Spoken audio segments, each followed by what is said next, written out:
got Capitals talk. We got Wizards talk with the NBA Roundtable. I know I have to break the news. Unfortunately, folks that was tuning in for Diane Cheeseborough tonight to get some Redskins inside news from Redskins Park. Unfortunately, she won't be able to come on in the 8 o'clock hour, but keep your questions for next week because she'll be on next week. And any questions you have about Callahan, about the things going on at the camp at the park since he's taken over, make sure you keep those and chime in next week when we should have her on there. And so be sure to tune in because we got Dujanay Bland back on there, sports journey writer and insider. But you always like to get different perspectives because, that's how we do over here. And we got the Wizards Roundtable, as always, with Robbie, Room, Brian B., and DC People's Champ. And I believe Tim might be calling in. And then we got Paul, the boxing guy, coming on later on after football to talk about the Crawford fight this weekend. It was a great fight. I got to see the whole thing myself. So I have my perspective, and Paul, I'm definitely going to get his later on in the show. But before we go any further, let me bring on my main man, Robbie G, and see how he doing tonight. Robbie G, what's going on, my good man? I'm doing well. How are you doing? Can you hear me okay? Doing pretty good. Cutting things a little close. We got a Caps game, get ready to drop the puck in a little while. I believe you said there's a Wizards game also a little bit later on. So we got a full slate. Unfortunately, we didn't get Diane on today, but, the show must go on. We still got other experts we can lean on. So let's get ready for another show. And another good show. And speaking of another expert, let's go ahead and bring on Anna K also, see how she's feeling tonight. Anna, how you doing tonight? I'm doing great. So ready for my last week of school and ready to kick off Christmas break. It's great to hear you guys on the air, and good hockey this week to talk about. Minus that first game on Robbie's birthday, but the other ones are great. Yeah. No doubt. It's ironic that they lost to Columbus Blue Jackets last Monday, and they face them again tonight in Columbus. And I saw a stat on NHL Network before the game.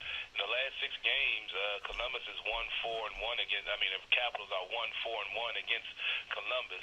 After that first round comeback in the Stanley Cup run last year, Columbus pretty much handled the Capitals in last 6 games of the season. So I think they need to change that narrative tonight, especially on the road, being that the Caps are the #1 road team in the NHL right now. Yeah, and especially with the mentor dad game being there, that support always seems to bring out a lot of the feistiness of the Capitals and wanting to definitely impress whomever's in the stands for the players. So it's always fun to watch. Yeah, I totally agree.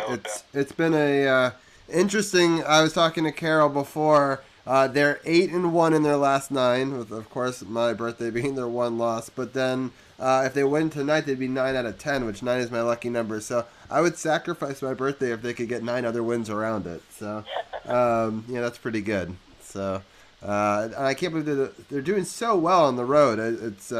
I can't wait to break some of the road games down, but they're just, for some reason, they're just taking it to another level. They're on the road. Yeah, I think I saw something recently with, sorry. No, I was just going to say it's more fun when you're on the road, you're in the road hotel, you're eating, you're with your group as a team, you're going to team meals, and, you simplify the game when you're on the road because, you're going to be in a hostile environment, the crowd's going to be, going against you, so you want to simplify your game.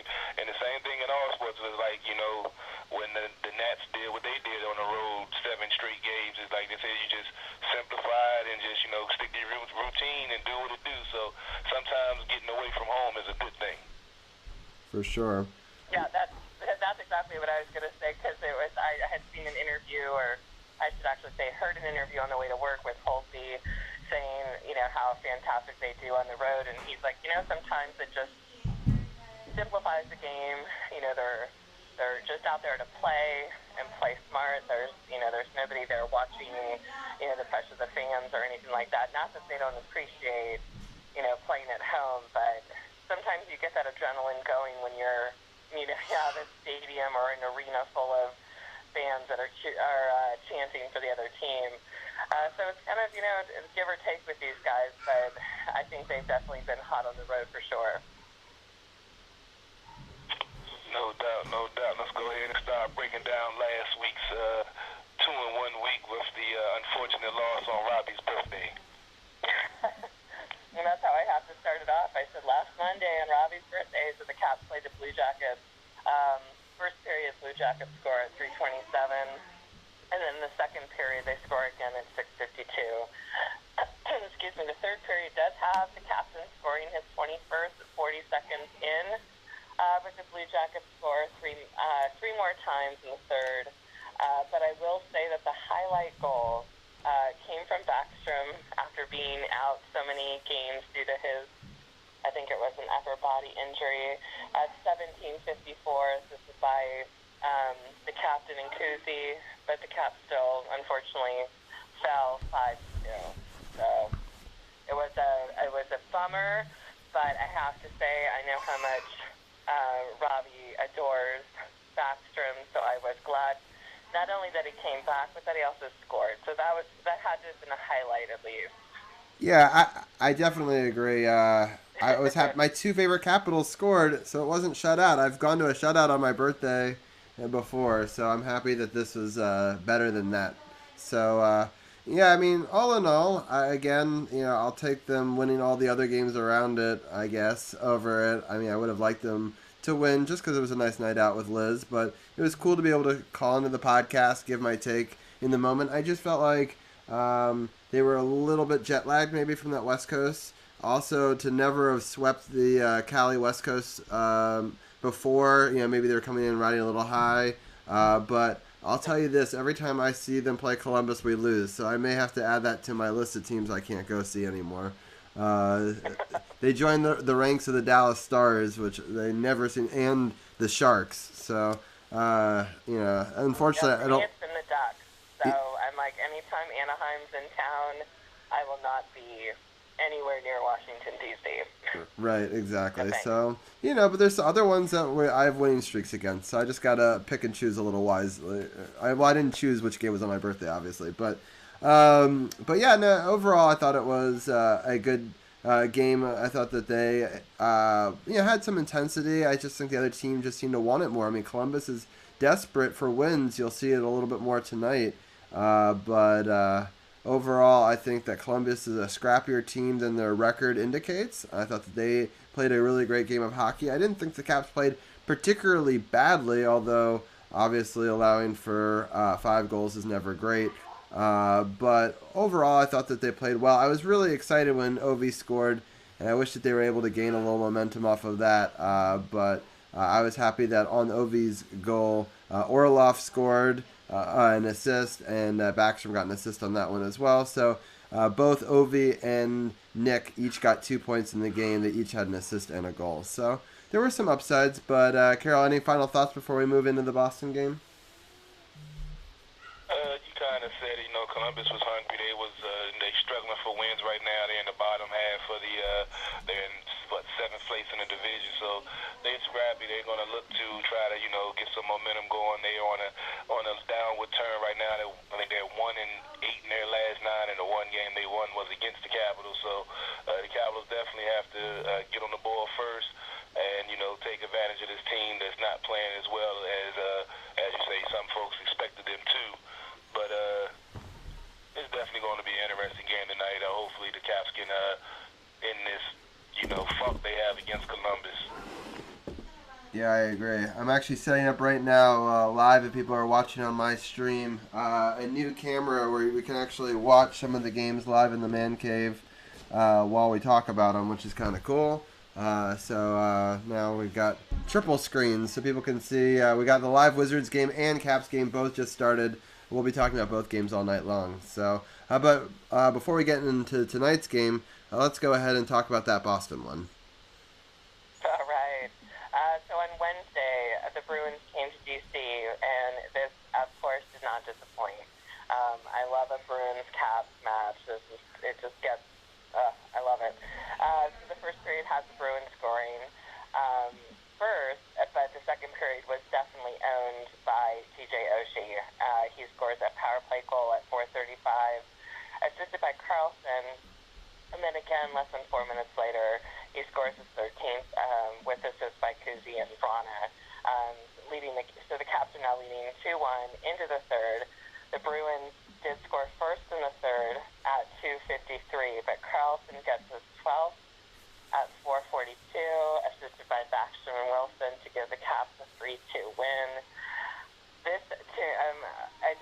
I will just say, Carol, I have to ask, when did you see the game? I was at work, but I was watching it the whole time because it was slow night in the club. So it was. Okay. I thought of Wilson Char about that was that right there. It was a playoff atmosphere of that game. It was a great game from start to end.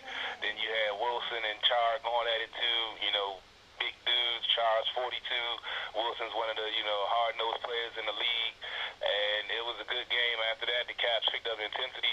TJ Oshie, he's having a tear right now. Those 2 goals, the inside-out move on that deep, that was ridiculous. I mean, last week we saw Carlson make a hell of a play down on the goal line, jumping in on the play, and then this week you got Oshie having 2 goals, or was it 2 minutes apart, to take the lead in the game and help propel the Caps to win. It was a great game, playoff atmosphere, the top 2 teams in the league, and you couldn't ask for a better game, in my opinion. What about you, Robbie? Yeah, I mean, it was excellent. So I have to say that I've got a friend in a bunch of the Capitals message boards, and he was going to go to his very first Capitals game. He's from Europe, and he'd never gone to a Caps game in person, but has been in these groups for years with us. His name is Justin, and so he, I was so sad that the first ever Caps game he ever gone to was the one on my birthday, where I just didn't feel like they put quite the effort forth that matched the intensity of Columbus. But this Boston game was the exact opposite. He only is going to get to see 2 games live, and I'm so happy that the Boston game came through for him. And it was just this really gritty game between the number 1 and number 2 teams in the whole league, also against the last 2 Eastern Conference champions. So they've been both very good for the last couple of seasons. And I'm just happy that it was an incredible game. And I just can't believe how much we own Boston over the last 17 games or so. It's just some ridiculous numbers they're able to put up against arguably the second best team in the East. So sometimes teams have each other's numbers, so you just never know what's going to happen. So, but overall, and the reason why I asked Carol if you had seen it, because this was a favorite game of mine for sure.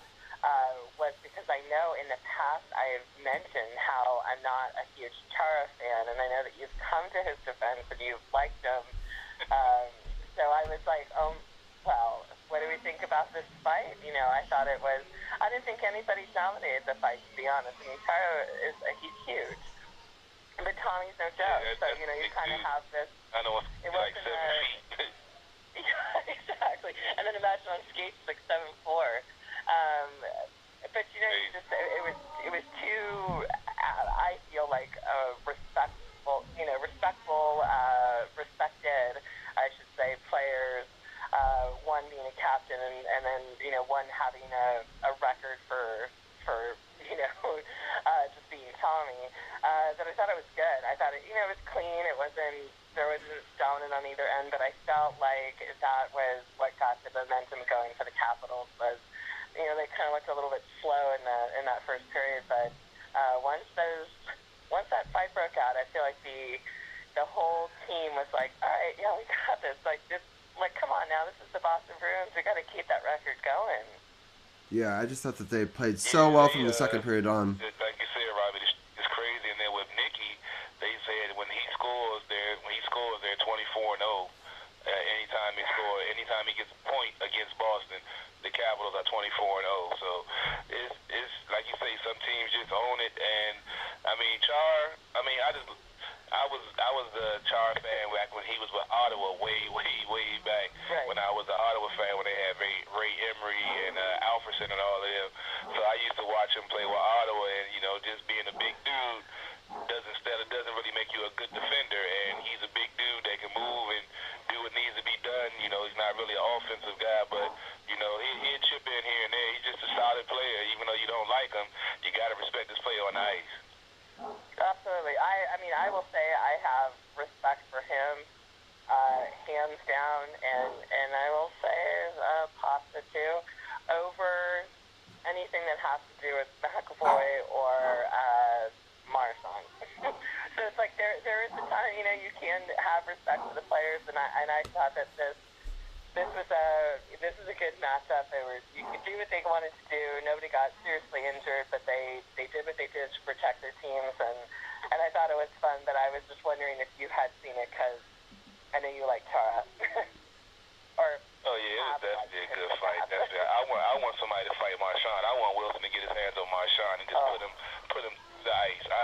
That'd be if they do play in the playoffs. I would pay to see that, honestly. But 100%. But you know, he's gonna shy away. So you know who I think is gonna take his ass out is Hathaway. Hathaway. He got a chip on his shoulder. He don't mind throwing the gloves. Yeah. And I'm okay with that. Whomever wants to take on Marchand and take him out, I am going to be their biggest fan. So that's where we're at right now. So are you guys ready for me to get into the Tampa Bay game? Yeah, let's just do it. Yeah, let's go ahead and get Tampa Bay game. This was an entertaining game, especially that third period. Yeah, it was awesome. So the Dad's Mentor weekend kicked off against Tampa Bay, and we have Baxter scoring first at 6:45, which was unassisted. And Tampa Bay was the only goal in the second. And then we have a third period, which was completely dominated by the Capitals.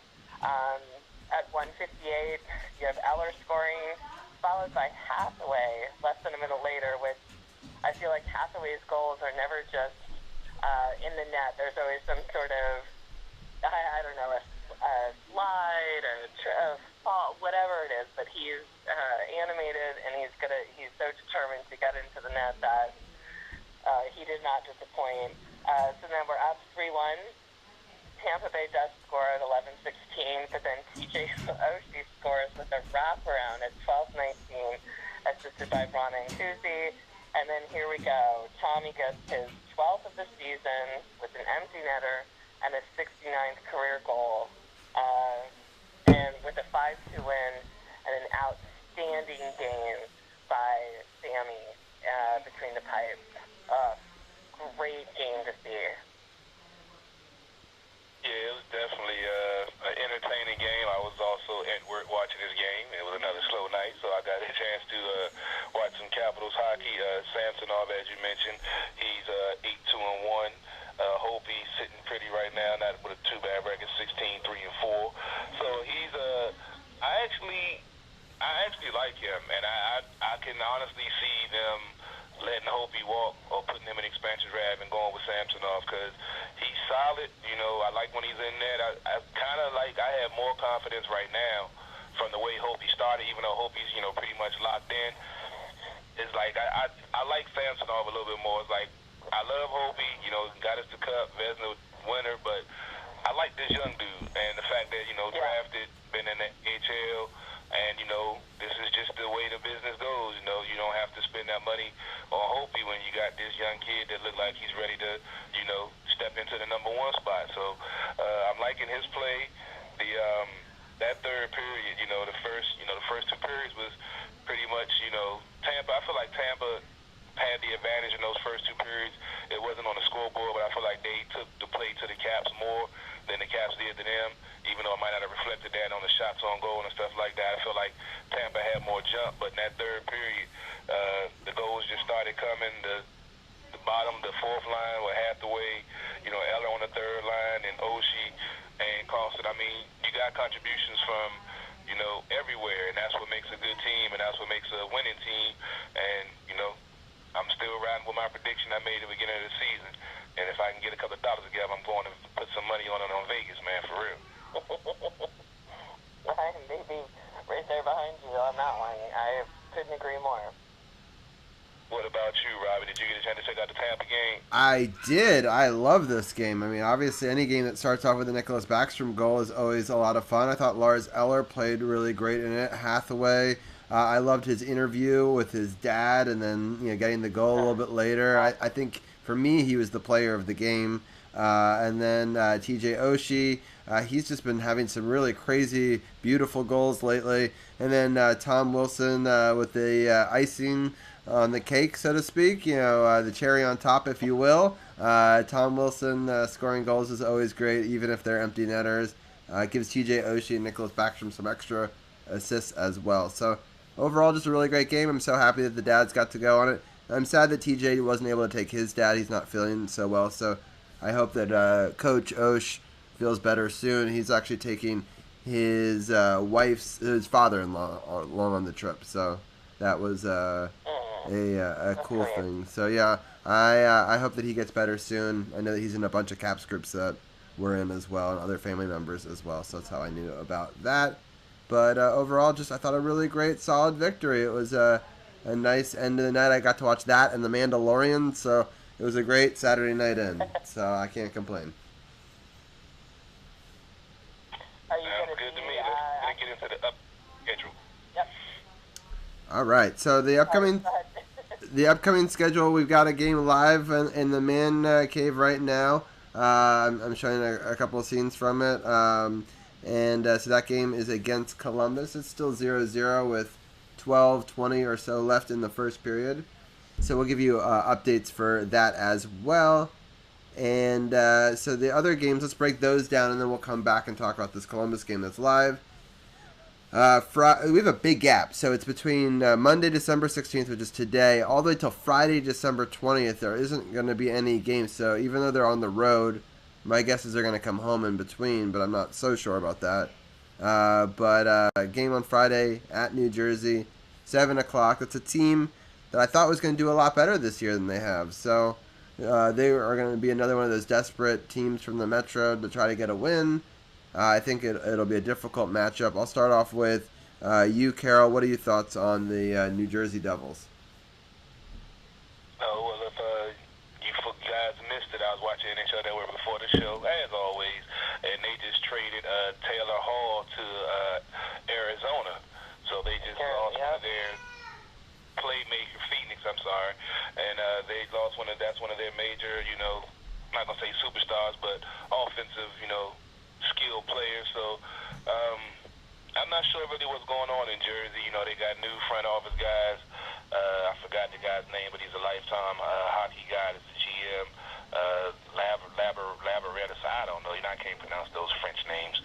But I'm not sure what's going to happen in Jersey. They had potential and they had some nice young pieces. And, once they picked up Johansson and then shipped him off to Boston, it's like they've just been selling pieces, so I'm not sure. I guess they're in a real full rebuild mode, so I feel like the Capitals should have no problem defeating them.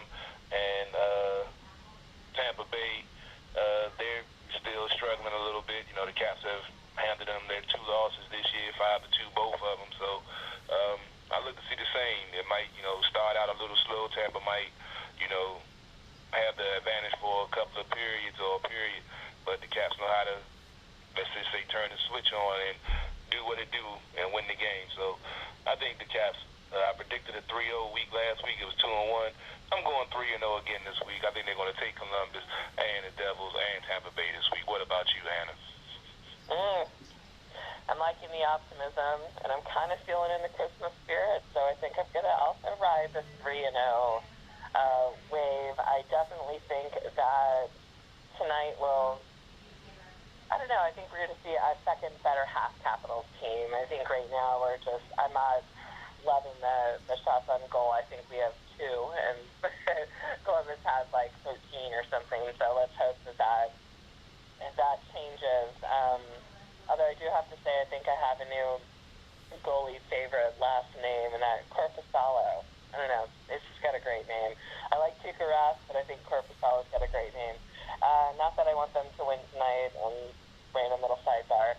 As for the Devils, I think, Carol, you're spot on. I think they're in that rebuilding stage. It happens in just about every sport, and I'm not sure what's going on with the Devils, but they have a 10-17-5 record.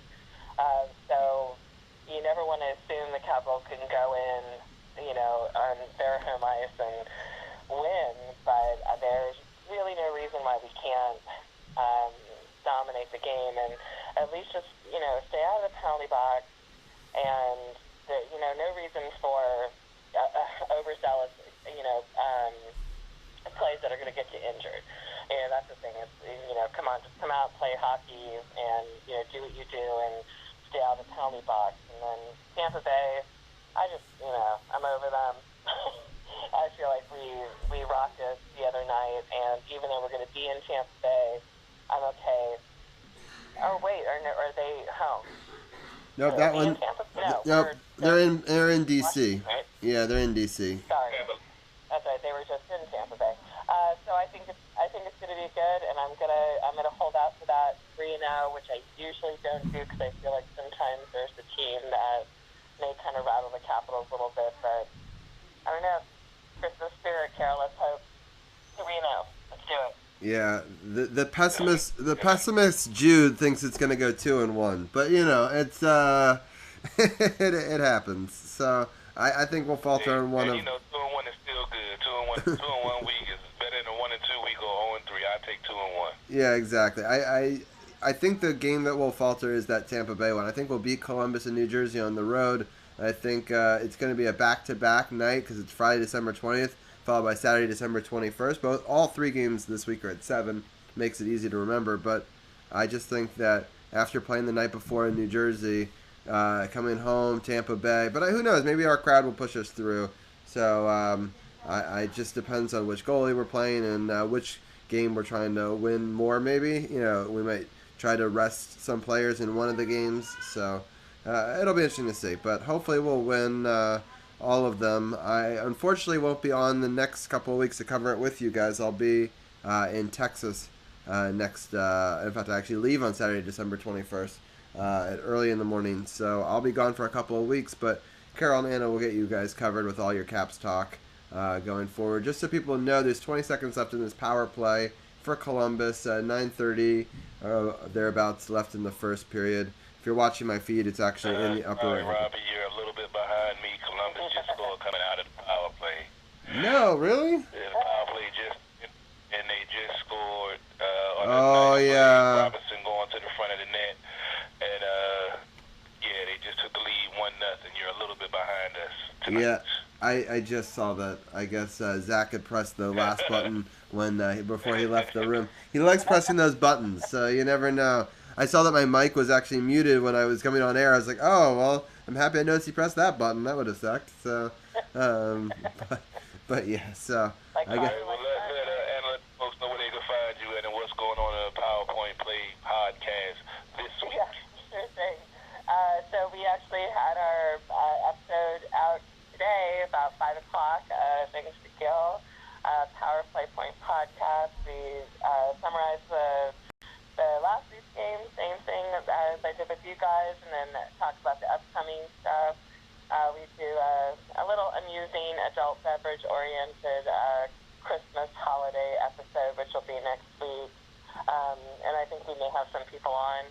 But you can find us at Podbean, iTunes, and then, of course, you guys have always been amazing to add the Power Play podcast link on your Facebook page? It's on our website, SportsOTHP.com. You click the PowerPoint podcast button, and there it just appears right in that iframe right there. It's got all the episodes from when they started, so you can go back and listen to any of the old episodes. I highly recommend it, and I really appreciate last week they gave me a super sweet birthday shout out for both the show and myself, and I thank you guys so much. I love your guys' show so much. I'm so happy that you've been a part of Caps Talk these last 2 seasons with us, and I look forward to talking more Caps with you in 2020.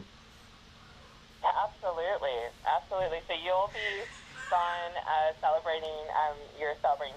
Hanukkah starts when this year? Is it on the 22nd? It's a good question. I'm actually not sure. I think it does start. Yes, you're right. The 22nd, and so it'll be while I'm away. So I think it was like later this year. Yeah, and that is later. That's fantastic. So that'd be cool. It'll overlap with Christmas. So Zach will get to have Christmas and Hanukkah on the same day this year. And then on the 26th, we head down to the islands and do some scuba movies. If anyone wants to check those out, you can check those out on bit.ly/EIBBORSSORG, which is my YouTube, or the easier way to find it is SportsOTHP.com. Click the YouTube link. I'll be putting scuba videos up there, so I'm excited about that. Also, I'll be doing Pokemon videos starting tomorrow on Tuesdays, so definitely check all that out. But Anna, thank you so much for joining us, and look forward to hearing your breakdown with Carol next week, even if I won't be on the program myself.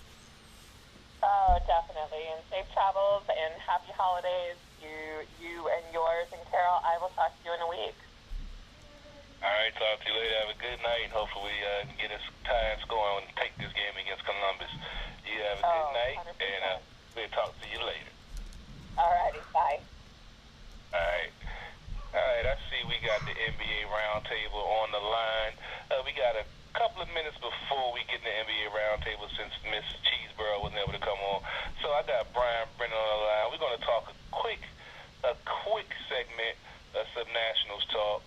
Just to, not going to say national talk, some MLB talk with the off-season and trades and free agents making moves.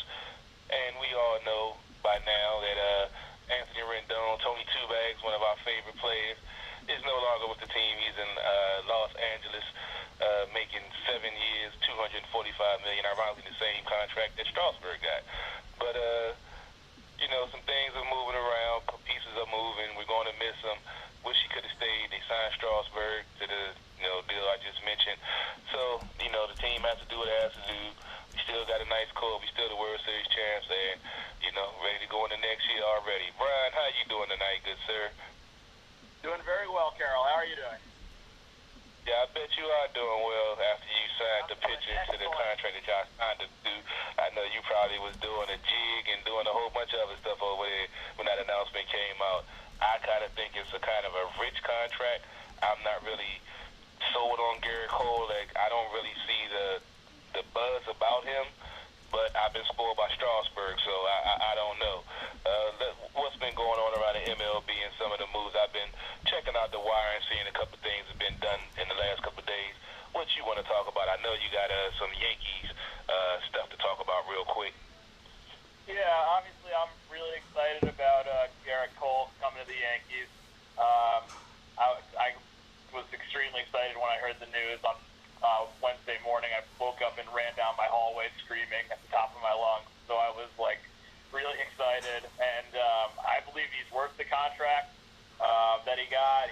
He said it's kind of rich, but obviously, it is rich. He had such an incredible season last year. He earned it.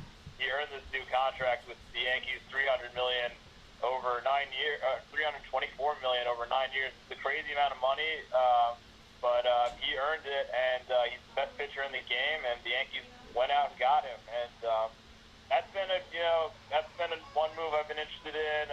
The Phillies have been active. We didn't talk about this last week, but they made a really nice move that I like. They signed DD Gregorius to play shortstop. I'm sure the Nationals fans don't want to hear that, but DD Gregorius used to be on the Yankees, and he's a great player. I'm a huge fan of his. So hopefully he does well with the Phillies. And, I'm not saying I hope the Phillies do well, but I hope he does well, particularly for the Phillies, and maybe not the rest of his team so well. But it's been an active off-season. All the big free agents are off the board now with Rendon getting signed. It's mostly trades and minor moves that are going on. There's still definitely a lot to happen. Yeah, no doubt. I saw Bumgarner sign with Arizona, 5 years, $85 million. Kluber from Cleveland was traded to the Rangers, and Brett Anderson, who was with Oakland last year, had a decent season. He signed, looking to sign with the Brewers, I believe. So there's some moves being made. Like you saw, the big names are off the table.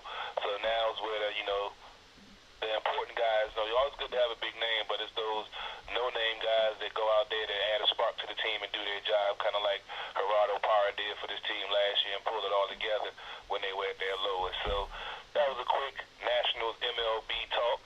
I know Robbie got the NBA Roundtable ready to rock and roll, so I'll go ahead and step back, get ready to end my feed, YouTube and Facebook live feed, and I'll be back streaming live for Redskins Talking Boxing at the top of the hour, and I'll let Robbie go ahead and take over. Sounds good. All right, I just switched my view over. I'm going to bring in a couple of other people to join Brian and myself. The first person I'm going to bring in is DC's People Champion, Ken. How are you doing tonight? Bobby G, what's going on? I'm doing well. I see the Wizards are already taking care of business with Detroit, which is good. Hopefully they can keep it up. Yeah, for sure. I actually have a new thing we're trying for the first time ever on Sports on the Hill podcast. I've got multiple cameras live in the man cave so people can watch the Caps, the Wizards, and watch us all talk all at the same time. So hopefully I won't get copyright strike. I made sure that I'm very zoomed back so you get a good view of the man cave from multiple angles. But we'll see. It's a good test to see how good YouTube is at this.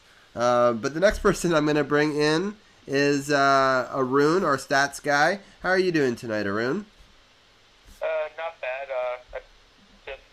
I'm enjoying this Washington early lead so far, and I guess the Redskins lost, which is a good thing for their chances of a good draft pick. Overall, I'm doing pretty well. Yeah, I hope Carol later on asks Dugenet on whether or not we should win or lose to New York. I bet Brian has some interesting thoughts on what he wants to have happen next week. Both teams want to obviously play well for their future, but both teams obviously want a draft pick as well. So it'll be interesting. Real quickly, Brian, do you have any? Do you still want to win your games, or would you rather lose this week?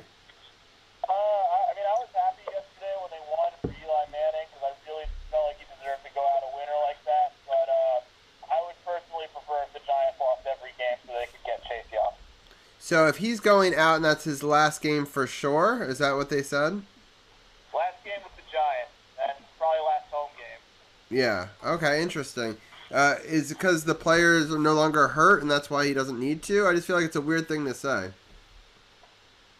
It's his last. It's definitely his last home game at MetLife Stadium. I don't know if it's his last game starting. I don't know if Daniel Jones is coming back or not. But it was definitely Eli Manning's last game at MetLife. Got it. Because you guys don't play at home anymore? Is that what the deal is?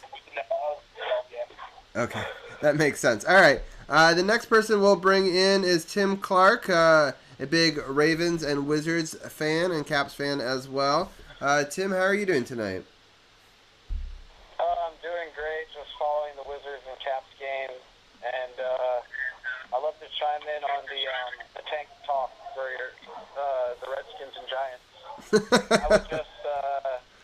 I would like to call the famous quote from Herm Edwards, "You play to win the game." I think it's ironic because he was a Jets coach at the time. They really don't play to win the game very much, but I do like that philosophy. You can't tank in the NFL because you gotta keep the winning culture up. Right. It's too physical of a sport too. If you start to tank, you could have injuries and. Hey Tim, congratulations to your Ravens though, man. Those boys are playing. Thanks. Yeah, it's always fun, but you got to worry about a Lamar injury. So not to bring up a bad subject, but I'm pretty sure we're going to see a little RG3 at the end of the year here. That would be smart.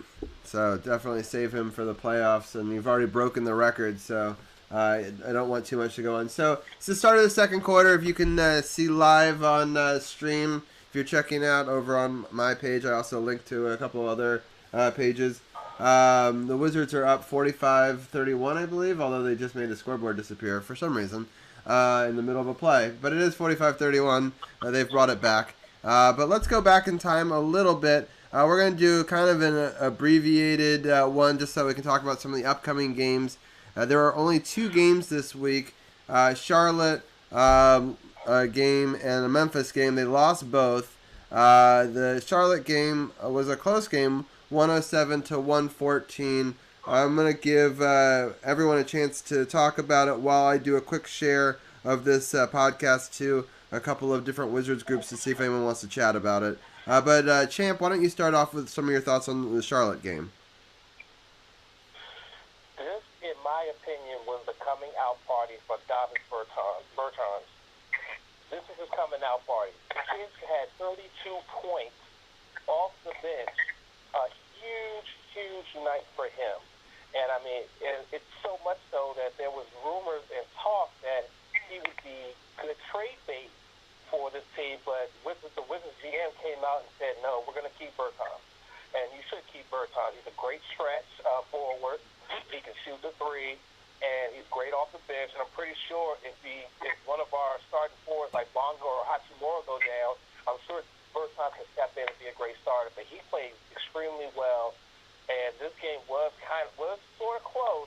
They just couldn't get it together when they needed to. So that's why they came up on a losing end on this one. Right. Arun, what are some of your thoughts on the Charlotte matchup? Rui and Bradley Beal were greatly outscored when they were on the floor. When Rui was on the floor, they were outscored by 30 points. When Bradley Beal was on the floor, they were outscored by 39 points. And Bertans had his best game of the season, with not only the big scoring out, 11 of 18 from the field, but 8 of 12 from three-point range and 9 rebounds, 32 points. But I don't know, they might have to trade him if they have a budget in mind, because they are going to be paying Beal and Wall a lot of money. And we saw somebody like Bobby Portis make $15 million a season last year. Bertans is definitely better than him, and he'll probably command a larger contract with the cap going up. But yeah, it's a tough loss for Washington, though. For sure. Brian, any thoughts on this matchup? Yeah, this was a great game. I'm glad I watched it. It was back and forth right to the end. The lead changed 20 times. And like you guys said, Bertans was really the star of this game for the Wizards. There was just a stretch where he was just simply not missing in this game. And he almost single-handedly pretty much got the Wizards this win. But I think Charlotte being at home was the real advantage. And I think definitely, a tough loss, a winnable game. And it's definitely frustrating when, you have a game where you're playing neck and neck like that and you come out on the short end. But, tough loss for the Wizards. Yeah, for sure. All right, so Tim, what are some of your final thoughts on it? Yeah, it's just sad that we wasted such a great Bertans game. He hit one shot where he caught it and shot it immediately, and it was nearly half court. It was kind of insane. It was one of those shots where you're like, why would you shoot that? And then it goes in as a swish, and you're like, all right, never mind. Yeah. So, I don't think it was Rui's best game ever. Also, he could have come up a little bit bigger in the fourth quarter, but those are just games that the Wizards really need to win but possibly be competitive this year and look at a 7 or 8 seed. So it just doesn't bode very well for the rest of the season. Right. All right, let's get into this Memphis game. It's another loss, again, 128-111. This one's at Memphis. It's kind of in the middle of their road swing. They're in Detroit right now. That'll be the final game of this road swing. Champ, help us break down this Memphis game. This Memphis game was horrible. It wasn't even close. And the score doesn't seem like it was, but like I said, I listened to this game. This game wasn't even close. Memphis outplayed the Wizards at every step going all the way. The front court itself only combined to score 16 points. That was it. 16 points from your starting front court. Ish Smith and Bradley Beal tried to do their part, especially Beal. Bertans had I guess you'd call it a bad game. He only had 9 points in 25 minutes. But, Memphis just owned the Wizards from start to finish. It wasn't until the fourth quarter where the Wizards actually outscored them. But by then, it was way too late at that point. Yeah. All right, Arun, what are some of your thoughts on this matchup? Memphis pretty much dominated. The highlight of this game was, of course, Brandon Clark dunking all over Jan Mahimi, the former teammate of Rui Hachimura back in Gonzaga. So it was already like a 20-plus point blowout by the time this game rolled around. Memphis has some really young, nice pieces with John Morant, Jared Jackson Jr., and Brandon Clark, and the Dylan Brooks and that Kelly Oubre trade that never happened that Ernie Grunfeld so desperately wanted. So Memphis had 2 more wins than the Wizards, so I guess they were the better team, and they looked like the better team in this game. Yeah. All right, Brian, did you get a chance to check out any of this game? No, I didn't see any of this game, but definitely a bad loss by the Wizards. You mentioned it, Arun, that Memphis has a bunch of really young players. They're all kind of raw. They're really talented, but they're definitely all raw. And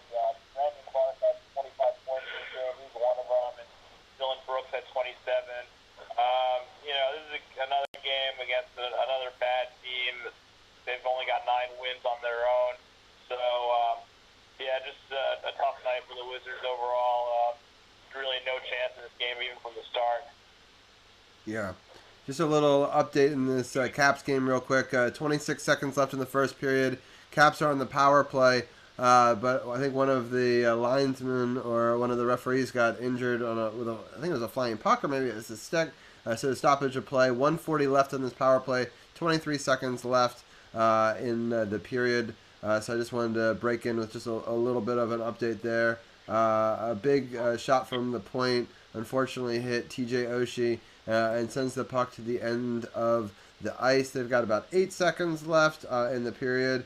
A quick up and a pass, 2 seconds, one, and that is the end of the first period. They'll have a minute and 15 seconds of the power play on the other side of that to try to even this game up. Again, Columbus is up 1-0 in that one.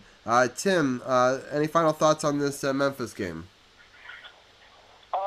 Yeah, I mean, to be honest, it was a boring blowout loss, but there was one cool storyline, which is there were 2 Japanese players in this game. I'm reading a really cool Washington Post story about how Hachimura and a former GW player, I'm not going to try to say his last name, but he was really good at GW, and they had a lot of cool reunion video and photo footage, and also apparently the Grizzlies have Brandon Clark, who played with Rui at Gonzaga, and he had like 6 dunks, including a lot over the useless Jan Mahinmi. So, at least there is one cool international connection in this game. That's awesome. All right, let's get into the week up ahead. We got just a couple minutes left in Wizards talk. The Detroit game is going well. We'll come back to the live game in a second. It's on a commercial break, so we're going to skip ahead to the Wednesday game. On Wednesday, December 18th, they're playing Chicago. It's in D.C. It's a very short homestand of just one game. It's a 7 o'clock start. Champ, what are your thoughts on Chicago? Well, I mean, Zach LaVine currently averaging 22 points a game is definitely going to be a factor in this one. Chicago doesn't score a lot of points. They average just over 101 points a game, so they don't score a lot. But so the defense is definitely going to have to be a emphasis on that. The Bulls give up close to 15 turnovers a game as well. So if you can get them to turn the ball over as much as that, I think they can win this game, but it's not going to be easy, and they definitely need this win with the road trip that they're getting ready to go on. Right. So I'm going to take 2 different people from the roundtable and get each of their thoughts on each of these upcoming 4 games. So I'm going to also get Arun's take on that Chicago one real quick. Arun? Yeah. Yeah, sorry. What's your quick... Take on the Bulls game? Yeah. Oh, okay. It's Chicago. They have Thomas Sarian. He's coming back home to visit D.C. The Bulls have beaten the Clippers just recently, 109-106. So they're capable of getting wins, but they're underperforming. They're only 10-18 on the season. I don't know. It could be a tough game. Otto Porter is injured, which I guess isn't that surprising anymore. And could maybe Washington, they'll be propelled by this victory over if they can hold on and beat the Pistons without Blake Griffin and Andre Drummond. But it'll be an interesting matchup. All right, I'm going to give Brian the game at Toronto, Friday, December 20th at 7:30. Brian, what's your thoughts on the defending champions who are not quite the same team without Kawhi? Yeah, they're not quite the same team, but they're still a very good team. They don't even have Kyle Lowry right now. Pascal Siakam's doing really well for them, and they're still winning games. They're 17-8, which is a great record. They haven't fallen off. Like some people thought they'd fall off really hard after losing Kawhi, but they have a lot of really talented players, and this should be another win for them. The game's in Toronto. I think Toronto's probably going to win this one. They're pretty good at home, so I think Toronto's going to win this one. Tim, what are some of your thoughts on Toronto? I actually watched a Toronto game with Mike Edgley last week, and they still are a very formidable team. Obviously, they're not quite as good as last year without Kawhi, but they still have a lot of the same players as last year. And bench players that play big roles in the playoffs are now getting more minutes, like Norman Powell and stuff. So I would be pretty surprised if we pulled off a win here. However, I wouldn't be surprised if the Wizards played the Raptors close because we have a little bit of bad blood from that playoff, I guess 2 playoff series. So maybe a kind of like a fourth quarter fadeaway loss, but not a huge blowout. Makes sense. All right, let's go back to the beginning of the roundtable again with Champ. I'm going to ask you, what are your thoughts on playing Philadelphia the next night? So you're flying from Toronto to Philly for a 7 o'clock start, less than 24 hours later. What are your thoughts on that? I'm telling you, these schedule makers do not like this team at all. You got them playing the 5th best team in the East on a Friday night. Then they have to fly out and fly into Philly and face the 3rd best team in the East. I don't see this as going the Wizards' way. Ben Simmons is going to be a problem. They don't really have any injuries to speak of. I mean, Joel Embiid is possible. He's been sick, but he may play in this game. I just don't see this as a win for the Wizards at all against a team like the Sixers, who are super talented and are tearing it up in the East so far through the first third of this season. For sure. All right, Arun, what are some of your thoughts on that matchup?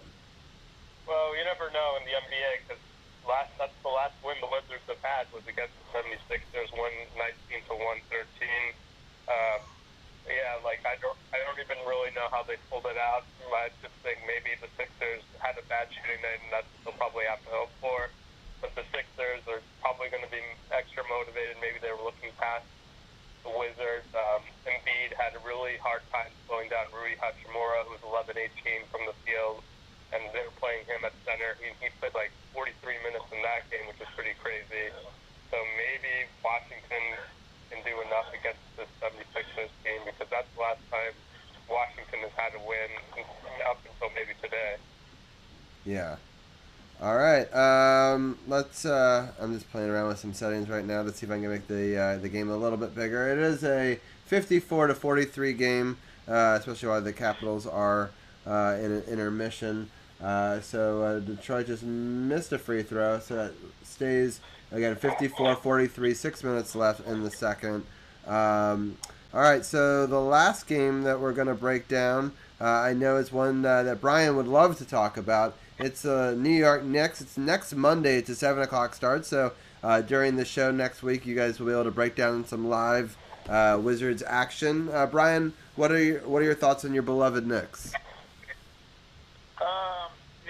I watched the Knicks game last night against the Denver Nuggets, and they actually played pretty well. They almost won the game. It would have been their first win. They actually won twice on their road trip already, so it would have been their 3rd win in a row, which on the road, they had won 3 games in a row on the road since 2014. But unfortunately, Denver was able to hold them off and win yesterday. And so the Knicks are playing better than they have recently, or than they have at least so far to start this season. But this is still an ugly game between 2 teams that have combined 13 wins. So it'll be tough. But I'm hoping the Knicks win because I want to see my team win. But we'll see. Got it. All right. So, Tim, I'll let you take another crack at the Knicks as well. Real quickly, your final thoughts on playing the Knicks next Monday. Well, I got some good news, guys. The Knicks and the Wizards have a better record than the Warriors, so let that sink in right now. Wow. If I would have told you that at Christmas time the Wizards would have a better record than the Warriors, I think we would all take that. But then you look at the standings and you realize the cold hard truth.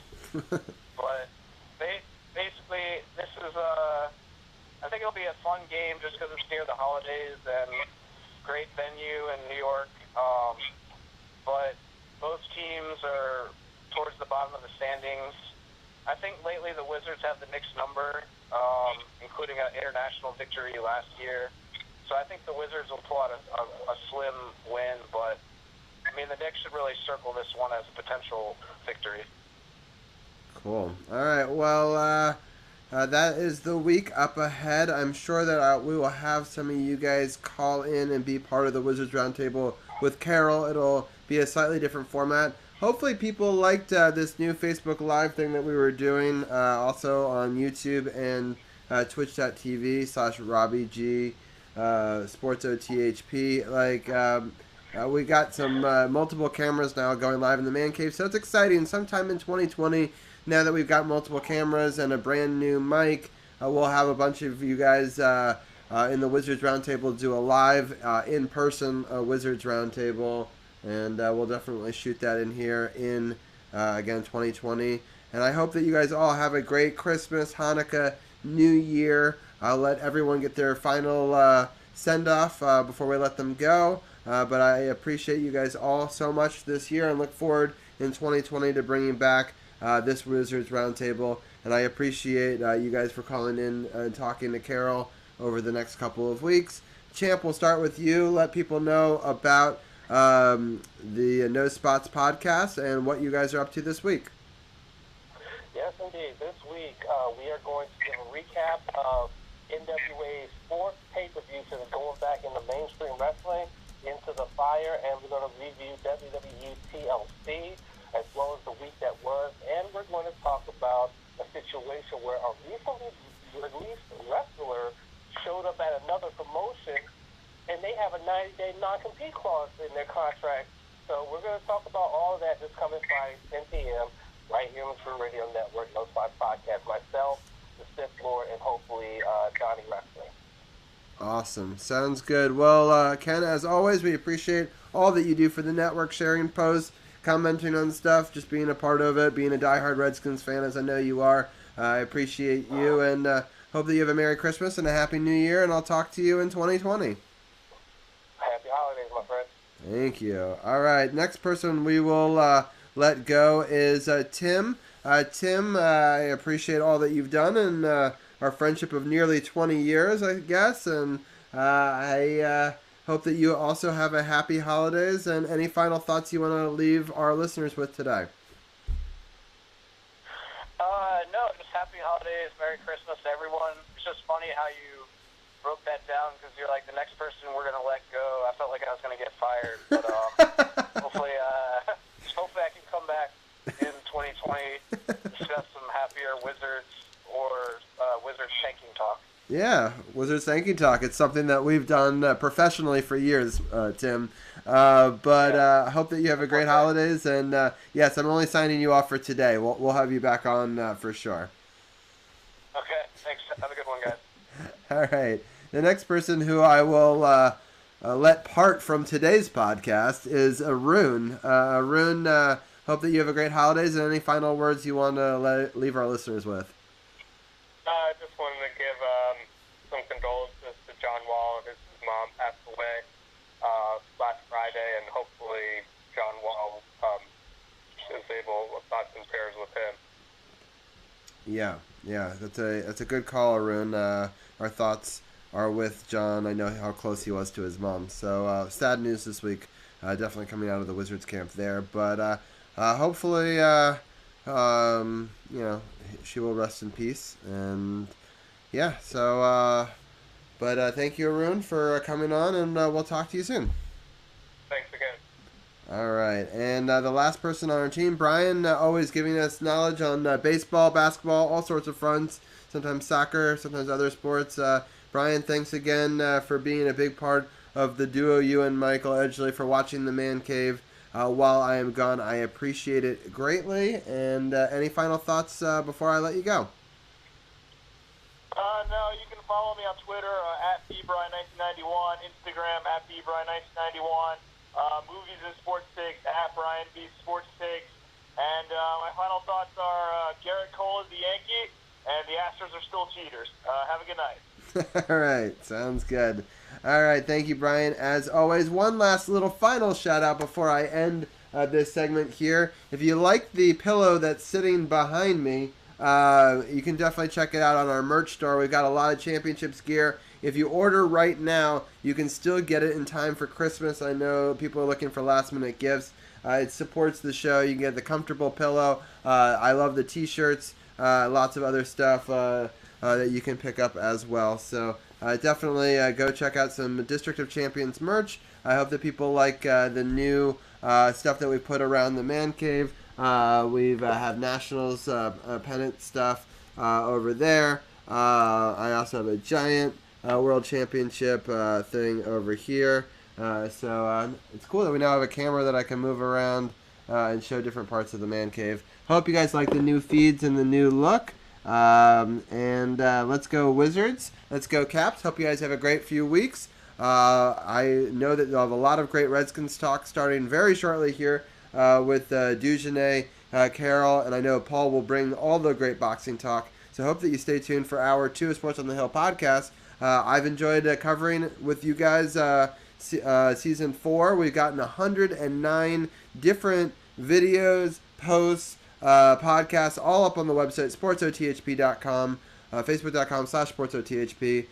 So I really appreciate all the love we've gotten this year, and looking forward to a 2020. We'll have a new team that we'll cover in the DC Defenders, and yeah, we'll definitely have a lot more to cover, and I know that Carol will get you guys covered over the next couple of weeks while I'm gone. But I appreciate all the support. I appreciate all the birthday wishes on last Monday as well. And Carol, with that, I guess I will turn it over to you. It's 61-51, Washington, 2:30 left in the first half. Just a scoring update on that. All right, appreciate as always for that NBA recap and roundtable. I've already started my feeds back up for YouTube and